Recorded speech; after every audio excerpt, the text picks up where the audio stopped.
we need in the United States is not division. What we need in the United States is not hatred. What we need in the United States is not violence and lawlessness, but is love and wisdom and compassion toward one another. Every nation has a darker side, and the easiest thing for a politician to do is to appeal to our hatred and our anger and our bigotry and greed and xenophobia and all of the alchemies of demagoguery. My father and my uncle had a vision for America, a vision of racial harmony, of prosperity for all Americans, of peace in the world, and of honest government. Their lives were tragically cut short, and America took a different path. Yet the possibility they foresaw is still alive, the America that almost was, and yet may be. I've been fighting corporate corruption my entire life, but I understand that today the problem is much larger than a few crooked individuals. The problem is a system that no longer serves the people, and a people who are so divided and so fearful that they are easily ruled. It's time to unlearn the reflexes of fear and blame and find ways to unify ourselves and turn our country around. I won't pretend to you that it will be easy, but I know what it will take. My father said it: love, wisdom, and compassion toward one another, and that's where we need to start. We will scale down the war machine and bring our resources home. We will rebuild our water systems, repair our roads, modernize our railroads, and clean up our environment. We will also clean up government and earn back the people's trust. We will end the secrecy, the censorship, and the surveillance. We will again be a fearless land of liberty. The cost of freedom is always high, but Americans have always paid it. We will face honestly the darker parts of our history, the genocide, the racism, not to shame or blame or punish, but to repair as best we can in a spirit of compassion and kindness toward all. I'm inviting all of you to join me to create an America that we can believe in and be proud of again. I'm Robert F. Kennedy Jr., and I'm running for President of the United States.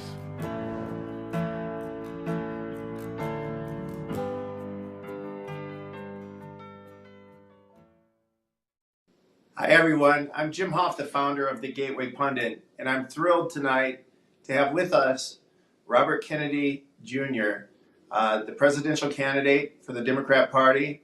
I'd like to introduce Robert. He, of course, is well known to many of you. Robert is a premier American environmental lawyer and activist. Robert is a Harvard graduate and received his law degree from the University of Virginia. Robert is the author of a recent bestseller, The Real Anthony Fauci, Bill Gates, Big Pharma, and the Global War on Democracy and Public Health. The book sold over 1 million copies, and that's despite its censorship by the mainstream media. Robert is one of the most censored and important voices in the American landscape today. Robert is a son of U.S. Attorney General and presidential candidate Robert Kennedy, and Robert is a nephew of John F. Kennedy, the 35th President of the United States. So we'd like to welcome Robert F. Kennedy Jr. to the Gateway Pundit tonight. Thank you for giving us some of your time tonight, Robert. Thank you for having me, Jim. This is really a thrill. I'd like to throw in a disclaimer quickly, and that is that Robert and I are, along with several other journalists and experts, are in an antitrust lawsuit that we filed in January against the Trusted News Initiative. It's a legacy media conglomerate that worked to censor alternative media and those voices who dared to question the narrative relating to COVID-19, the pandemic, and the vaccine mandates. So we're currently working in that lawsuit together. Robert, it's really a thrill to have you on tonight. I saw a poll earlier today from ABC News, and I'm sure it was good news for you. And that was that 56% or 58% of Democrats want someone else besides Joe Biden. And only 36% of Democrats support Joe Biden. This was a shocking poll from ABC News today. Do you have any reaction to that? No, I haven't seen that poll, Jim, so I really can't comment on it because I haven't taken a look at it. Right. There was also a couple other polls this past week. One is you were as high as 21% in the Democrat primary, and you just launched your campaign a couple weeks ago officially. So that must be very good news for you. It's very heartening, and we have polls that I find even more optimistic than that. But I'm very, very happy with that polling this early in the race.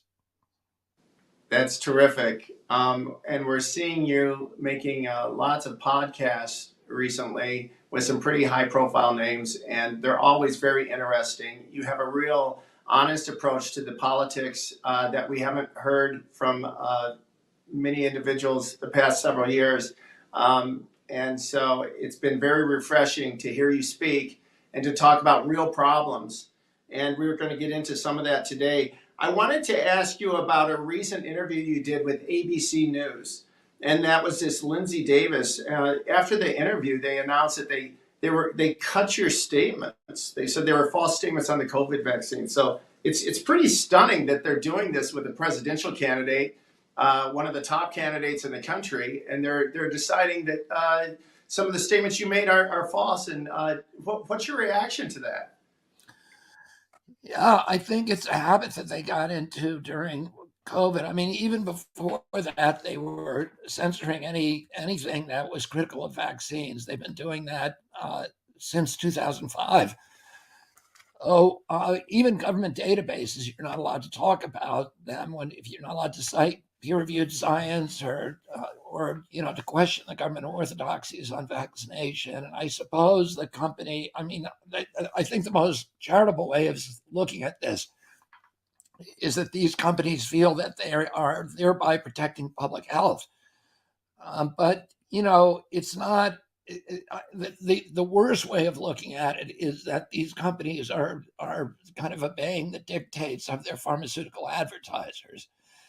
But in either case, it's just a bad business for news providers to get into in a democracy, to be manipulating the news in order to protect their listeners from dangerous thoughts. Number one, it doesn't work. It just makes people more curious, more angry, more distrustful of the media, and then more apt to seek information elsewhere. And secondly, the media has to be really agnostic. They need to be neutral. They need to be not promoting government policies, but they need to produce, as Louis Brandeis said, they must maintain a posture of fierce opposition to government authorities.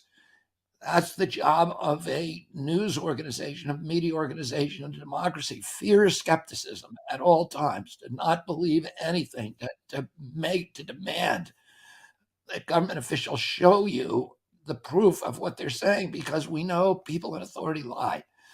And the check and balance in a democracy is that we have an independent press that is willing to speak truth to power, and that it sees its business not as manipulating information, but as providing information, an existential search for empirical truths, and then fiercely reporting those truths to the public.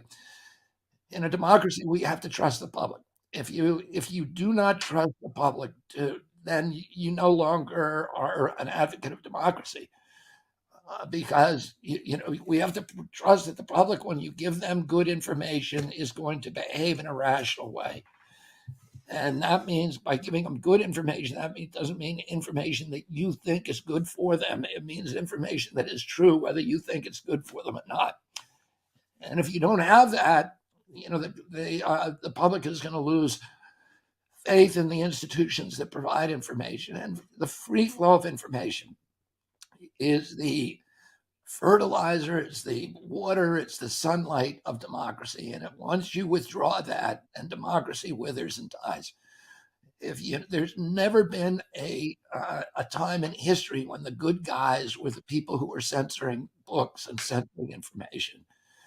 And throughout COVID, the media took on this responsibility of basically lying to the public about public health issues in order to get them to follow a certain policy, which the media believed in, apparently, which were lockdowns, masks, the forced vaccination, et cetera. And now it's clear that those policies were not beneficial to public health.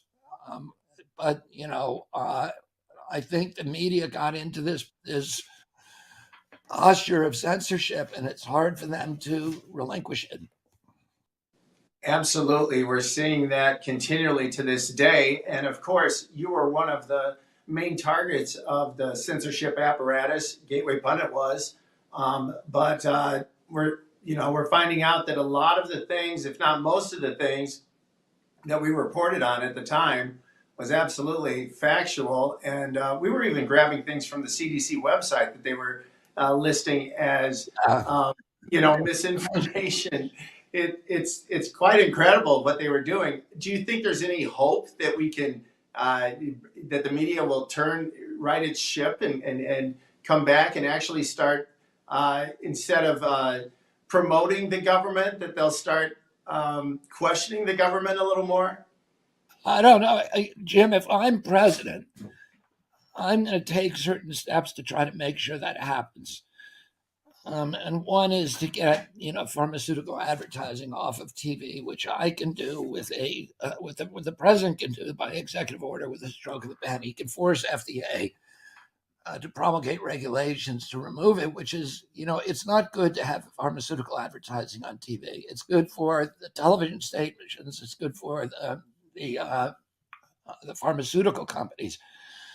But it's not good for public health. There's only two nations in the world that allow pharmaceutical advertising on TV. One is New Zealand, the other is here. And, as a result of that, we use more prescription drugs than any country in the world. We use on average 3 to 4 times more than Europeans, the average American does. We have we pay more for healthcare than anybody in the world. We spend $4.3 trillion a year. And we have the worst health outcomes in the top 79 nations.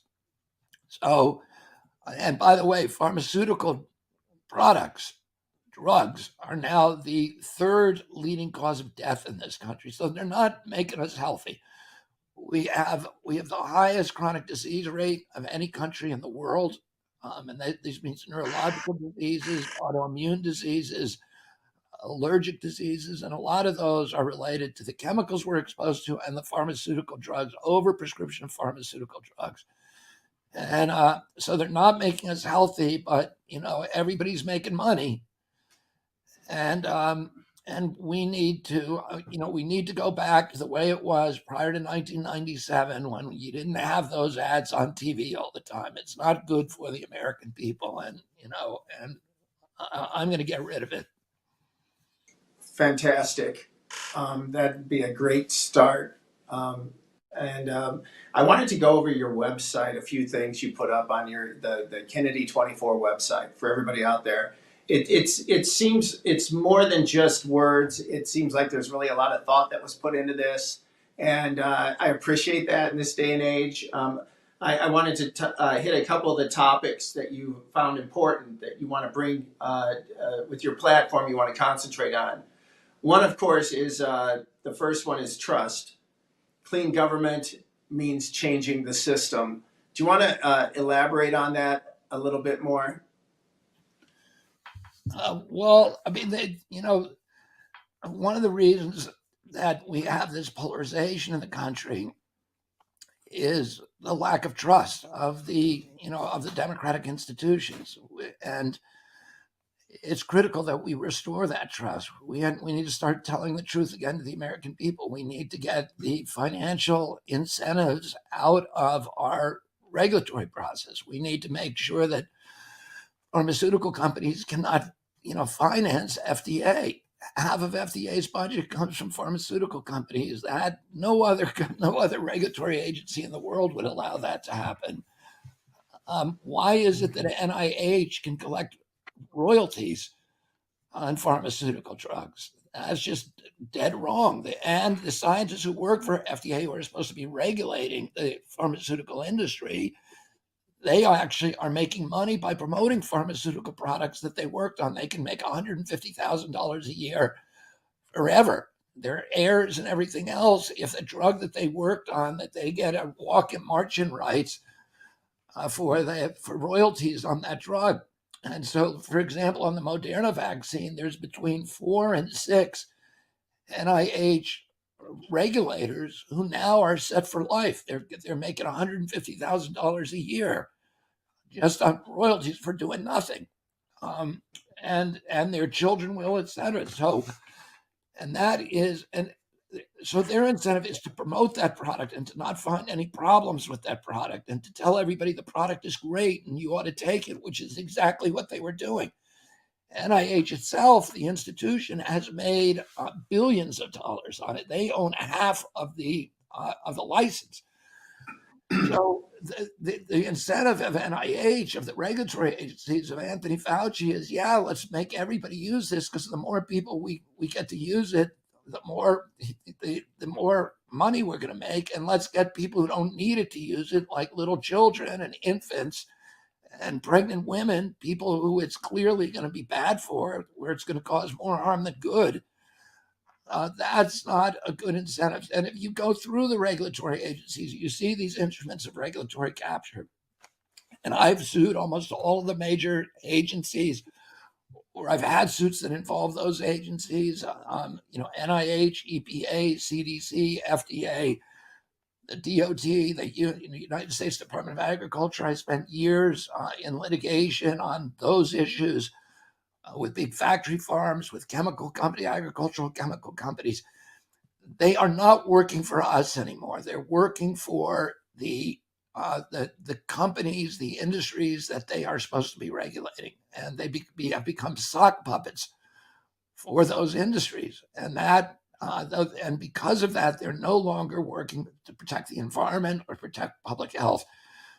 They're working to advance the mercantile interests of these regulated industries.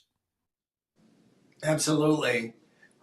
It was shocking finding out, maybe not to you, but I think to the average American, that we're funding some of these biolabs, Robert, in places like Ukraine, and now we found out in Africa, and Wuhan, of course.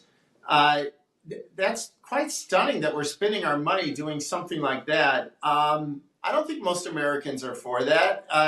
What do you have to say about that? Is that something that you continue? It's actually so frightening if you actually look at what they're doing. They're developing ethnic bioweapons, weapons that can kill selectively members of certain races, whether it's Chinese or Russians or Arabs or Black people.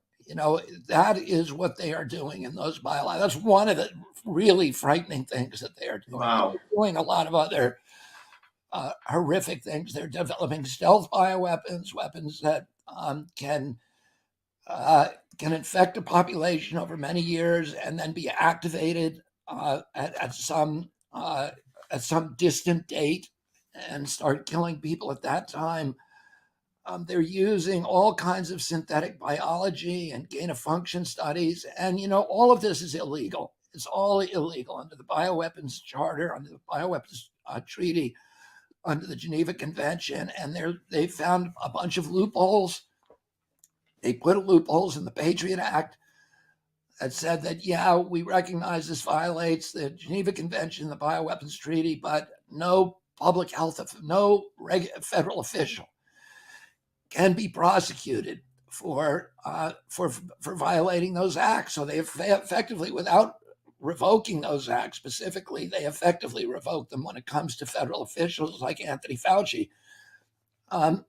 And we have a long history of bioweapons development in this country, beginning in 1947 with Operation Paperclip, when the CIA was created. Its first task was to bring over the Nazi scientists, the death scientists from Nazi Germany, and to download the bioweapon scientists from Japan, some of whom did come over to this country, but they continued to work in Japan under U.S. auspices. developing the weapons that they had already developed for those regimes. And a lot of the ethics from those scientists and those public officials infected the public health superstructure from the beginning. So it was the CIA that was conducting these at Fort Detrick with the US military and with NIH. And the NIH was infiltrated by these characters from the beginning, and they were developing by 1969. They had developed bioweapons with nuclear equivalents. They could kill huge populations at, they bragged, 29 cents per life, and they could kill a third of the population of the United States. Again, they bragged about this. In 1969, Nixon did something that nobody expected. He went to Fort Detrick and he announced that we were unilaterally terminating all bioweapons research and development, and that we were getting out of the business. And then Nixon organized in 1970 a treaty that we ultimately signed in 1973 that ended, in which many nations agreed to end all bioweapons. The CIA removed its cultures from Fort Detrick and hid them. While all the other cultures were destroyed at Fort Detrick, the CIA disobeyed. And they continued to illegally develop bioweapons. And then in 2001, we had an anthrax attack. And if you remember what happened in 2001, on 9/11, we had the 9/11 attacks. And the neocons in the White House took the Patriot Act off a shelf where they'd had it for a long time. And in the first week after 9/11, they were jamming this through Congress. There was 2 senators who were holding it up. Nobody had read it in Congress, by the way. The only congressman that actually read the act was Dennis Kucinich, who is now managing my campaign. And Dennis said that unlike every other bill, the Patriot Act, which is 350 pages long, was not given to the individual congressman. There was only one copy available, and it was with the congressional clerk. And he was the only one who checked it out. And there were 2 senators, though, that were fighting the Patriot Act, Tom Daschle and Patrick Leahy. And a week later, as this debate heated up, and they were blocking the Patriot Act was just a nightmare of surveillance and totalitarian controls on the American people. And while they were debating it, 2 envelopes arrived at their offices filled with weapons-grade anthrax, and it was part of the kind of a broad attack on I think there were 22 media companies attacked, that month, and 5 people died. It shut down Congress, and those 2 guys, who were the guys who were opposing the Patriot Act, were essentially silenced. All Congress was shut. They ran through the Patriot Act. Well, the Patriot Act had a provision in it that nobody read, which was a provision that reopened the bioweapon. It was the provision I talked about that said that, okay, we're going to leave Geneva and the Bioweapons Charter, Nixon's Bioweapons Charter, intact, but we're going to make a rule that says if you're a federal official, you can't be prosecuted for violating those. And that relaunched the bioweapons arms race. The Pentagon began putting billions of dollars into bioweapons and the CIA bioweapons research, but they didn't want to do it in-house at the Pentagon because, violating Geneva, it's an international code, and this Patriot override, it's unclear whether it actually is legal or not. And if you violate Geneva, it's a hanging offense. Oh, it's a capital crime. It's a war criminal capital crime. Nobody at the Pentagon really wanted to do it, so they gave the program to Anthony Fauci, and they began funneling billions, about $2 billion a year through NIH to do bioweapons development. And Anthony Fauci began launching all of these gain-of-function studies. At the University of North Carolina, he built biolabs at Galveston, at Boston, all over the country, BSL-4 biolabs. And then in 2014, 3 of the bugs escaped from different labs, smallpox, and I think it was yellow fever, that year. Oh, and then anthrax. And 600 scientists wrote a letter to Obama, who was then in the White House, saying, you have to shut down Anthony Fauci. He's going to cause a global pandemic because he's making these bugs that are pandemic. They're pandemic viruses. And Obama declared a moratorium on Anthony Fauci's studies. He closed down 18 of them, officially ordered them closed. Well, Fauci didn't close them. So a couple of them he closed, the rest of them he kept open, and then he moved his operations to Wuhan, where they'd be offshore and out of the sight of nosy, White House busybodies and all the scientists from what they call the Cambridge Working Group, who had written that letter to try to shut him down. And then after that, I think 73% of the gain of function studies that were funded by NIH took place in the Wuhan lab, which is a Chinese military lab. So he was over there teaching the Chinese scientists with military affiliations and military reporting structure, cutting edge bioweapons technology that could be used in weapons of mass destruction. It was really insane. But even more insane, Fauci was over there funding, but the CIA was pumping 10 times that amount into the Wuhan lab through USAID and through EcoHealth Alliance, which was a CIA front too. So, and then the irony, of course, is that when COVID happened, the State Department, Mike Pompeo at the State Department, ordered 4 State Department branches to investigate whether the virus had come from the Wuhan lab. They got close to, they started finding all the gain of function studies and saying, holy cow. And in the middle, in March of 2020, an intelligence, and this is in Catherine Eben's Vanity Fair article, an intelligence official came into one of those meetings and said, you got to shut this down because it was we who were funding those studies, and this is going to be an embarrassment to the United States. And so they shut it down, but Congress continued to bug President Biden and said, you need to find out where this came from. In 2021, he ordered Avril Haines, who was the director of national intelligence and who was the former deputy director of the CIA, to investigate where it had come from. And after 90 days, she came back with a report, 500 pages, all of it redacted, none of it shown to the public, except for the executive summary that said we're unable to determine. Well, Avril Haines was the same person who co-authored Event 201, which was this pandemic simulation in October of 2019 with Bill Gates and with George Gao, who's the head of the Chinese CDC. Now, at this time, coronavirus COVID-19 escaped. This virus that caused COVID-19, we now know, escaped the lab sometime probably in August of 2019. The Chinese knew about it by September 19th because they kicked that night at midnight. They kicked down the doors of the Wuhan lab and they came in and took over and they removed all of the coronavirus genomes from the public-facing websites, and they put a military general in charge of the lab. And there were, technicians from the lab who were going to the hospital, so they knew at that point. And so a month after that, there's a pandemic simulation in New York City. The hostess is Avril Haines, and they have the pharmaceutical industry there, the social media companies, the media companies, Bill Gates, NIH, all of them. And they're simulating a coronavirus that escapes and kills, I think, 60 million people.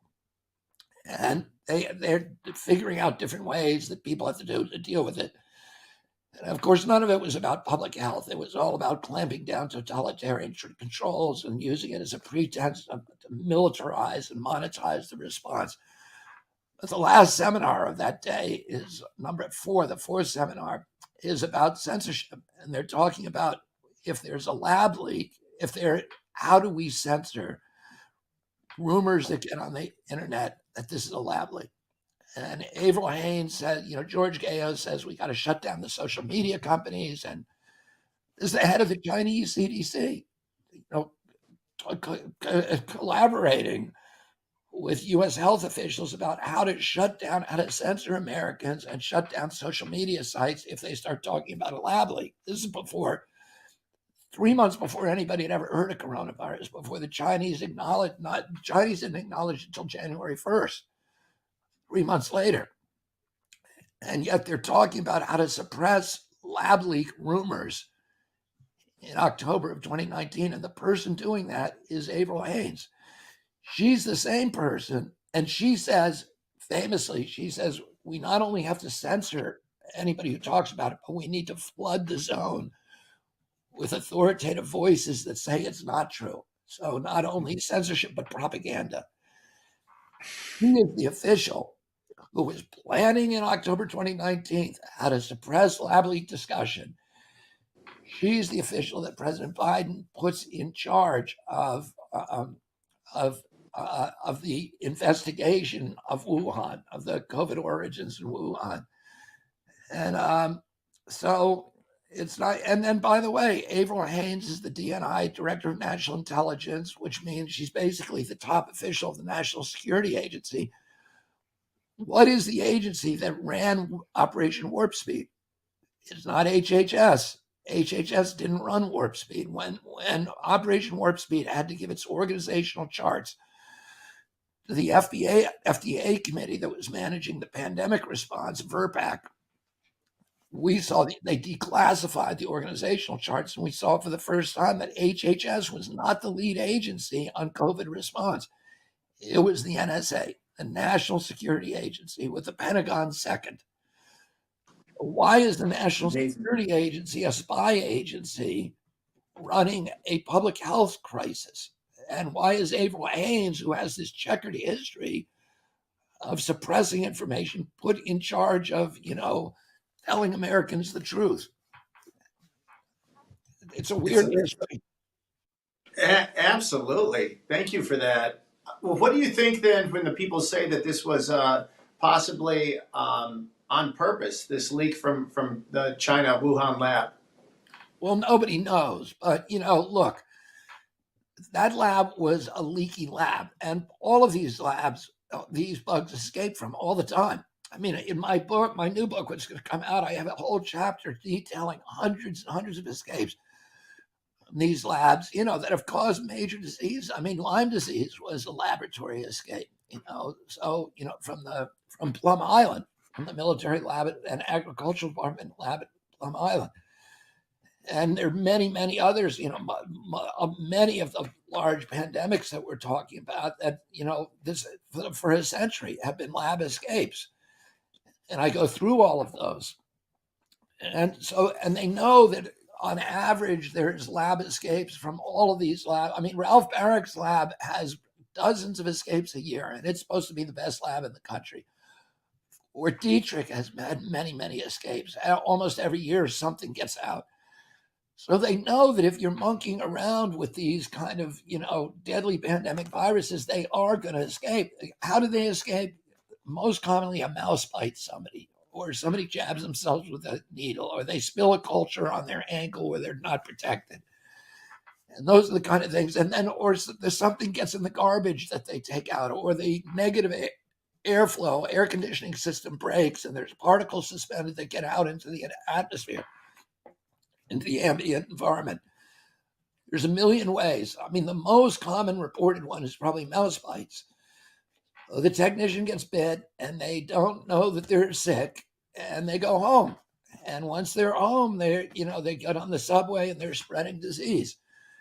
And so if you're doing those kind of experiments with these deadly pandemic viruses in a shoddy lab, and they were not even doing it in the BSL-4 lab, they were doing it in the BSL-2 lab, which is like it's not, people who hear that, scientists who hear that say that's just criminal.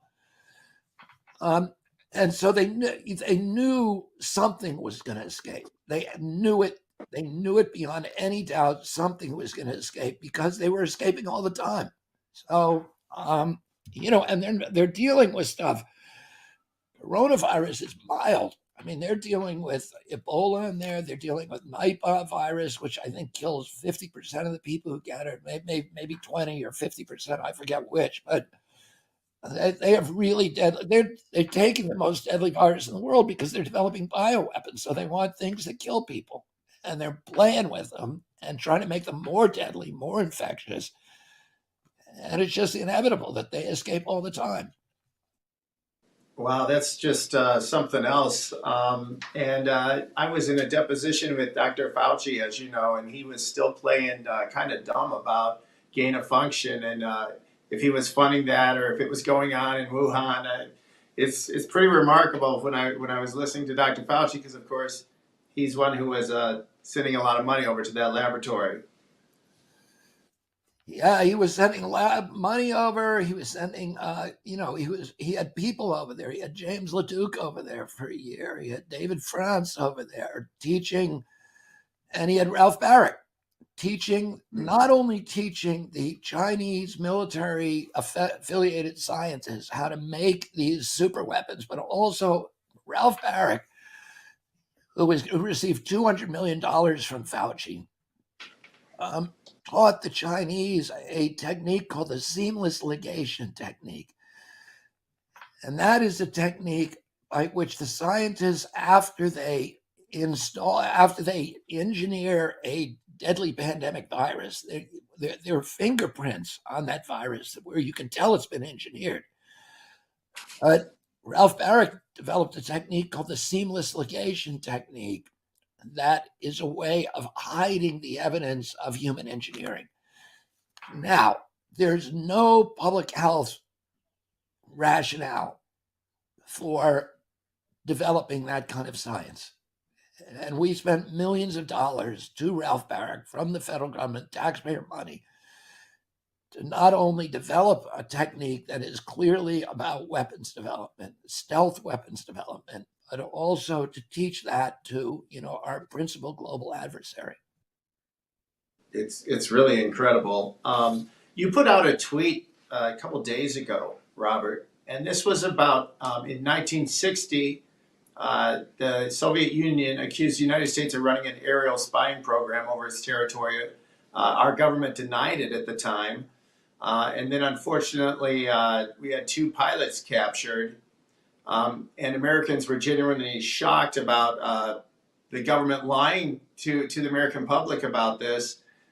We're seeing that it seems like more and more, and this is what your tweet goes on to say, and you added, there can be no true democracy when government manipulates the people with spin, hype, propaganda, phony leaks, and outright lies. Do you want to add on to that or elaborate? Well, but that, it was an interesting historical event because, and I remember it as a kid, I remember when it was happening, but Gary Francis Powers, who was the U-2 pilot, was shot down over Russia, where he was spying, and we had denied that we were spying. But the U-2 was flying at over 60,000, I think maybe even 100,000 feet, and nobody could see it, and they thought it could not be shot down. And the Russians shot it down. But Gary Francis Powers, who was the pilot, had a kit that he was supposed to take. I think it was, it was poison. And he was supposed to, it was in a coin with a little needle on it that he was supposed to prick himself and it would kill him instantly. And he was under orders to do that, and he just didn't do it. And so he parachuted instead. And the Russians captured him, but they didn't immediately say they had captured him. So they just accused the United States of having a U-2 that had crashed in Russia. And the Eisenhower administration, on the advice of Allen Dulles, denied it. And then they produced Gary Francis Powers, and it was an embarrassment to Russia, and it broke up a summit that was about to happen, a peace summit between the Soviet Union and the United States at Geneva that was, was scheduled. and it was all canceled because of this. But the other significance of that is that it was the first time for most Americans that they considered that the United States government would lie to them. And that was in 1960, right before my uncle. Just as a side note, it's interesting. This is kind of an interesting intersection in my own life because the radar operator at the Atlee Air Force Base, where that U-2 had taken off and who was in charge of monitoring the U-2 flights, was Lee Harvey Oswald. He was a Marine who was working there. And then he subsequently defected, but it was a fake defection. It was a defection that was orchestrated by James Jesus Angleton, who was the head of counterintelligence at the CIA. Oswald was a CIA asset and was ordered to do this fake defection because they knew that there was a spy in Langley, and that the only way that the Russians could have shot down that U-2 is if they had a spy who had given them the plans, and so they wanted to find out who the spy was, and they never did. But the plan was that Oswald would defect to the Soviet Union, and the Soviet Union would be wondering who he was and whether he was real. So they would contact the spy in Langley and to go and look at his files. And they had a trigger system on his files. If anybody touched his files, they would immediately know who it was. And that's how they hoped to uncover the spy. And that's why 2.5 years later, Oswald walked after noisily defecting and making headlines all over the country at that time, that a U.S. Marine had defected to Russia. It was huge news. And he had gone into the U.S. Embassy and renounced his citizenship. And he goes back into the embassy at that point, and they give him his passport back without any questions. And they give him $600 to fly to Dallas, and then he was picked up by a CIA asset called George Morenshaw, who incidentally was a cousin of my Aunt Jackie's, an oil man who worked for the CIA in Dallas, and he got him the job at the book depository, etc. So anyway, it's just an interesting, that Gary Powers story has another interesting intersection with my life. That's incredible. What a story. My gosh. And how long was he at the depository before the shooting? He had just gotten that job. Morenshaw got him a number of jobs, and he went back and forth. His handler in the CIA was a guy called David Atlee Phillips. And I actually interviewed maybe 4 or 5 years ago, I interviewed a Cuban assassin who ran a group called Alpha 66. And his handler was also David Atlee Phillips. And he had met Oswald in Dallas during one of his meetings with David Atlee Phillips. So anyway, it's just interesting. Very, very much. Was that research you did, Robert, or is that something that you I did given to you, or? I did a book called American Values that is my favorite of all the books that I've written, and it's basically a biography, but it also the kind of overarching trajectory of that book is my family's 60-year fistfight with the CIA, which I grew up with because the CIA was only a couple of it was less than a mile from my house. And so we used to ride our horses every morning. My father would take us at dawn every morning, horseback riding, and we'd ride through the forest around the CIA and past the buildings, etc. My father was going in there almost every day to harangue them about Operation Mongoose and all these other things. And they hated him at the CIA. And they put in, they fired Dulles after the Bay of Pigs, and Charles Cabell, who was the second in command, the military commander of the CIA, and Richard Bissell. And they put in John McComb, who was a sort of a conservative, Republican, Catholic business guy, who they thought would, calm down the agency, but he just never knew. Nobody told him what was even happening at the agency. But the day when my uncle was killed in '63, as I think mentioned earlier, my father's first phone call, when Hoover called him and told him his brother had been shot, my father's first phone call was to the CIA desk officer, who my father said, "Did our people do this?" And he called Harry Ruiz, who was one of the Cuban refugees, and I grew up surrounded by Cuban refugees who my father had gotten out of Castro's prisons, in the year after the Bay of Pigs, and was finding them schools and finding them homes and getting them, many of them enlisted in the U.S. military and finding jobs for them. And one of the chiefs of the brigade was Harry Ruiz, who had fought with Castro and been friends with Castro. And then later, when Castro turned Marxist, had turned against him. And he was my father's closest friend among the refugees. And he was in Washington that day. And my father called him next and said, "Was it your guys who did this?" Because he suspected the Cubans had done it, because the Cubans were always threatening. They wanted to kill him, and they were trained. They were all, a lot of them had worked for Batista. They were snipers. They were people who the CIA had trained to kill Castro, and they were all involved with the American mafia, and they were killers. And David Atlee Phillips had run the propaganda for that operation for the Bay of Pigs, and he had been the sort of the Havana bureau chief for a while, and the chief propagandist during the Guatemala overthrow, and then later there. So, and then the third call my father made was to John McComb, and he asked McComb to come to our house.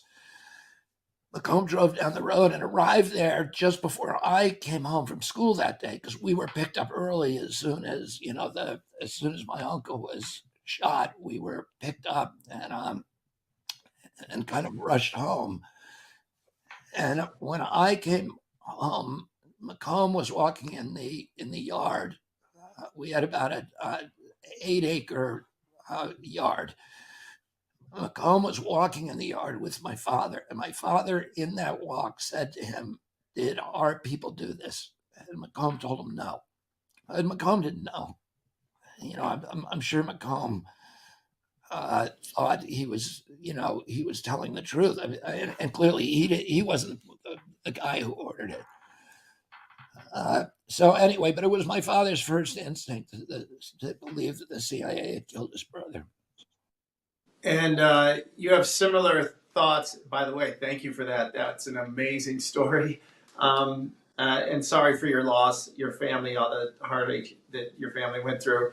But you've said similar things about your father's death. My uncle's death, at this point, there are millions of documents, and there have been confessions by so many of the participants, and in all different kinds of circumstances, and a lot of deathbed confessions, etc. And that information, incidentally, if you ever really want to read the best book that kind of distills this mountain of information, the guy who's done that best, a guy called Jim Douglas, and the book is The Unspeakable, and it's a brilliant book, and it's riveting. And I've read almost every book in that, every good book in that genre. And there's a lot of amazing scholarship out there, but the evidence is so mountainous now and so overwhelming that the CIA was involved not only in the murder, but in the cover-up, which is 60 years, and still involved in it. They're still withholding illegally documents, and they got Trump to withhold them and Biden to withhold them, including the last document dump. There was a lot of confirmation about, Lee Harvey Oswald being a CIA asset. It was stuff that we all knew, but, the public for the first time was told, yeah, he did work for the CIA. So with him, I would say the evidence is beyond a reasonable doubt that, that it's beyond a reasonable doubt. Let me put it that way. My father's death was that the CIA was, to me, clearly implicated in it, but the evidence of their involvement is far more circumstantial.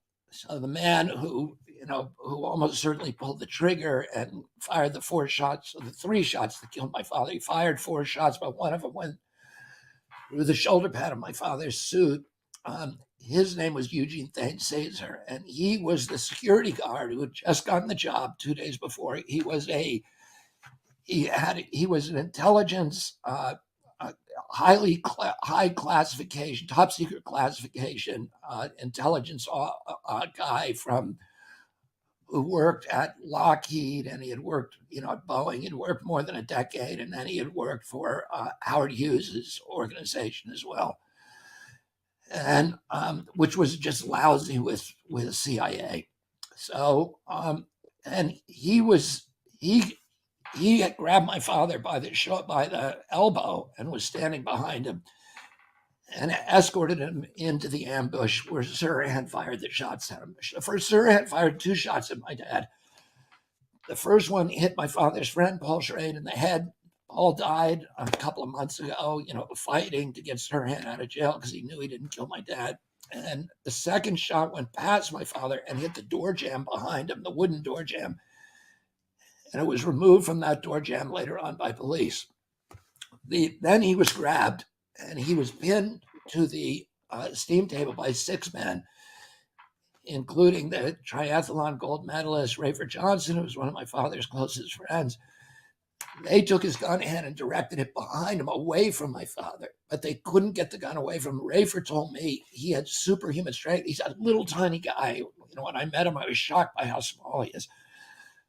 But he then fired 6 shots in the other direction, away from my father. All 6 of those shots hit people. So we know what happened to every one of his shots. He only had 8 chambers in the gun, and he never reloaded.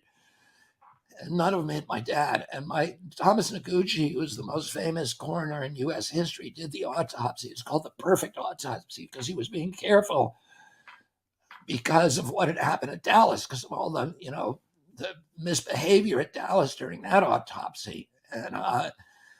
And he, before he did the autopsy, he brought in the chief coroner from all the armed services, from each of the armed services, to observe what he did in the theater.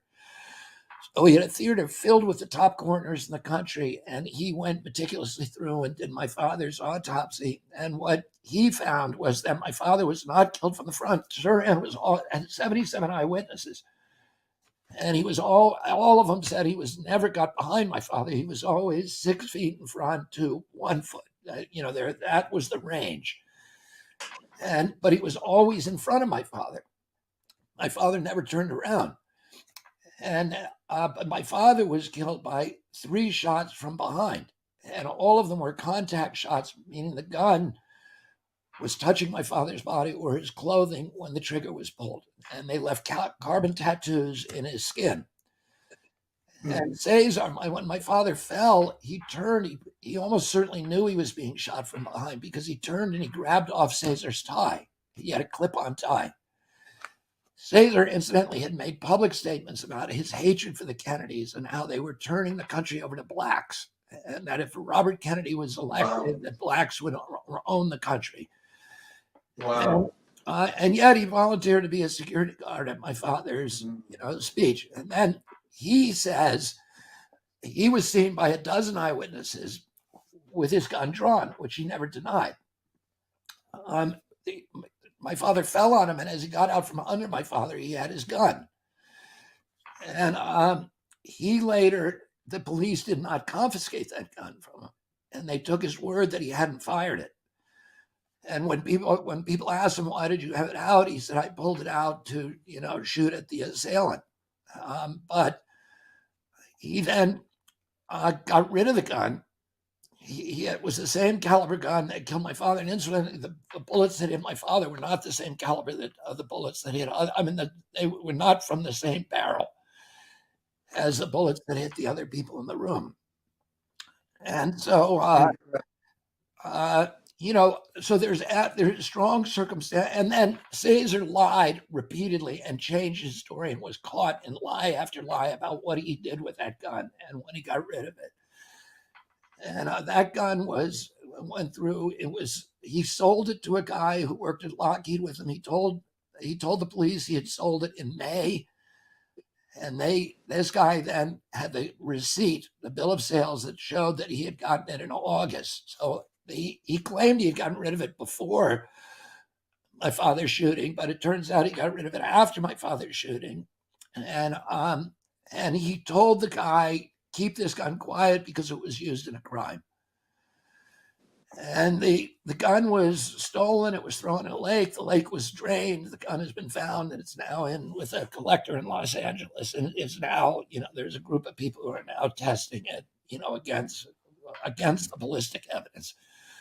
It's a long story, but the point is that there is circumstantial evidence. And incidentally, I was in contact with Caesar, who died right at the beginning of the pandemic. He had fled to the Philippines. He was living there, and I was trying to get a conversation with him. And he agreed to talk to me, but he said he was going to charge me $10,000 to have a conversation with him. And I said, okay, I'll do it. And then when I was going to go to the airport, get on the plane, he raised it to $25,000. And then I just thought, okay, well, he's playing games, and I put aside the idea, and he died right before the pandemic. Wow, that's amazing. So tell me this, Robert. Your family's been through so much hardship and loss, and you're this amazing family that has shaped America. How come you're not bitter? And why do you want to run for president then? Well, I want to run for president because I'm running because I'm watching all the things my father stood for, the party that they helped build, just being decimated and corroded. All the values that they had for our country, the democracy. I mean, my father and uncle would have been appalled by censorship, and the fact that the Democratic Party is now the party of war. The Democrats are supposed to be the party that's skeptical of war, that asks questions. That we're the party of fear. That we're the party of pharmaceutical companies, of the neocons. Elevating the neocons to run our foreign policy, and Wall Street to run our financial and economic policy, and that we're amplifying this kind of merger of state and corporate power, this corrupt merger that is destroying the middle class in this country, and that's destroying us as a democracy.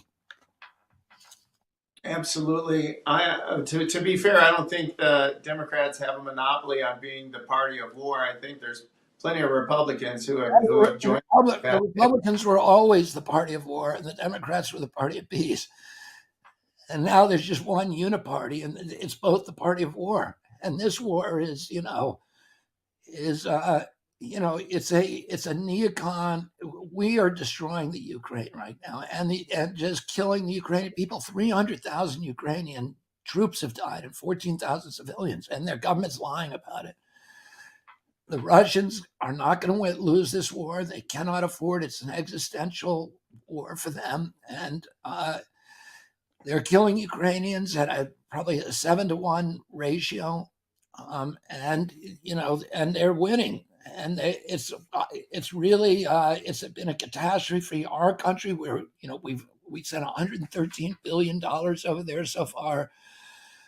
The total budget of CDC is $12 billion. The budget of EPA is $11 billion. 57% of Americans could not put their hands on $1,000 if they have an emergency. A quarter of Americans are now going to bed hungry. I have a buddy who I brought to my speech as a commercial fisherman, and I've spent my life working, for commercial fishermen, but on pollution issues, litigating against polluters. and he's an old friend of mine, and but he's on disability, and he had his food stamps, which he relies on to eat. He got a call in March, the 1st of March, that his food stamps were being cut from $283 a month to $25 a month. You try feeding yourself on $25 a month. No. That's the same month we printed $300 billion to bail out the Silicon Valley Bank. And we topped off our contributions to Ukraine at $113 billion. We're borrowing $6 billion a day from the Chinese and Japanese to pay the interest on our debt. We're like I said to somebody yesterday, we're like a alcoholic who, is behind on his mortgage and takes his kid's milk money and goes and buys rounds for strangers at the bar. We can't afford to do this anymore. We need to take care of our middle class at home. My grandfather always said that, the real strength doesn't come from projecting military power. It comes from financial stability and financial strength, having a strong, robust middle class and a good economy. And the Chinese understand this. Instead of projecting military power like we are, they project economic power, and they are taking the world away from us. Since the Iraq War, we've spent $8 trillion on wars, all of which we've lost. $8 trillion, 8.1 trillion, including the Ukraine. So during that same period, the Chinese have spent 8.1 trillion building ports and bridges and roads and airports and universities and hospitals. And they are taking away our power in the world. They just made a brokered a deal between Saudi Arabia and Iran. Okay, our whole defense structure, 800 bases around the world, 1.1 trillion in military and security expenses a year that we spend. It's all based on creating the Shia crescent, this circle around Iran of Saudi Arabia and the Emirates and Abu Dhabi and Oman and Qatar and Lebanon and Jordan and up to Syria. That would contain Iran. And the keystone is, of course, Saudi Arabia. And guess what? The Saudi Arabians just said, we're making our own peace with Iran. And Mohammed bin Salman, the same month, this all happens around March, says he cuts oil production at a very time when America is experiencing an inflationary spiral. Well, the Saudis have never done that to us before because they know that's going to blow up our inflation. And to explain himself, he said, we don't care what the Americans think anymore. We're out of that business. So the Chinese are taking them away. They're now dealing with Chinese currency instead of American. The Brazilians are doing the same thing. We're losing our status as having the global currency because of all these wars and the antagonism and the belligerence and the bullying around the world that the neocons have been leading us into this trap. And it's been a catastrophe for our country, for the middle class. Martin Luther King said he came out against the Vietnam War, and he was criticized by people within the civil rights movement because they said, we need to concentrate on civil rights. And he said, you can't separate them. Having that war abroad is causing the violence, the anger, the poverty, the oppression at home. It is robbing it destroyed my father, and Martin Luther King recognized this. The war ended the war on poverty. We had a war on poverty that Johnson started, and then he had to end it because of that to pay for the Vietnam War. Paul Kennedy, who's no relationship to me, but he's a famous professor at Yale, has written a book, a really definitive book on the decline of empires. And he looks at all the empires on the planet in the last 500 years, and every one of them declined and died because of overextension of military power abroad. And my grandfather used to say this. He'd say,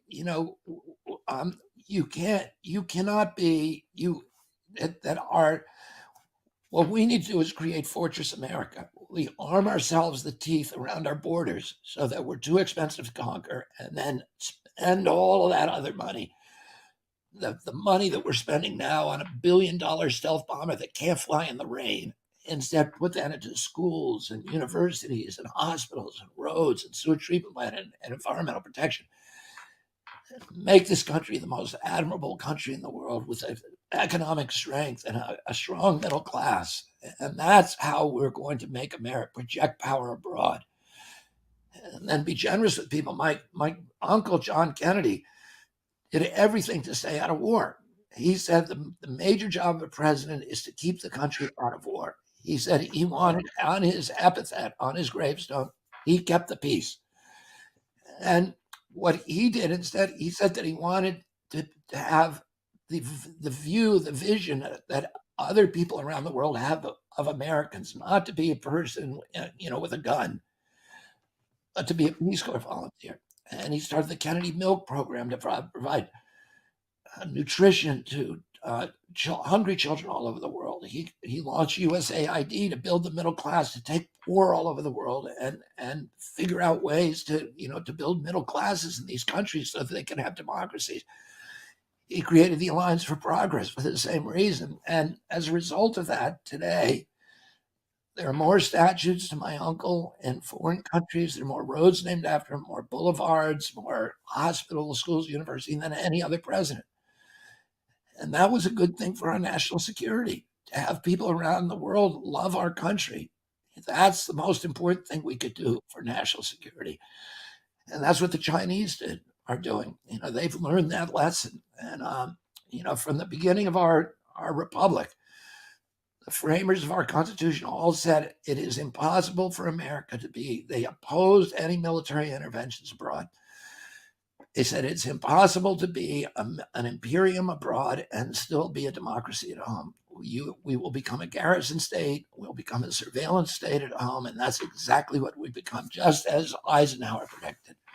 So, I want to change that. I want to bring the troops home. I want to bring the money home. I want to spend the money here on rebuilding the middle class in our country, on protecting the environment, on educating our children, making our children the best educated children in the world, of making sure that our railroads work and they don't crash and spill chemicals all over the place, and that EPA is doing its job, that our children are the healthiest instead of the unhealthiest children in the world, which they are now. We have the highest chronic disease rates in children of any country on earth.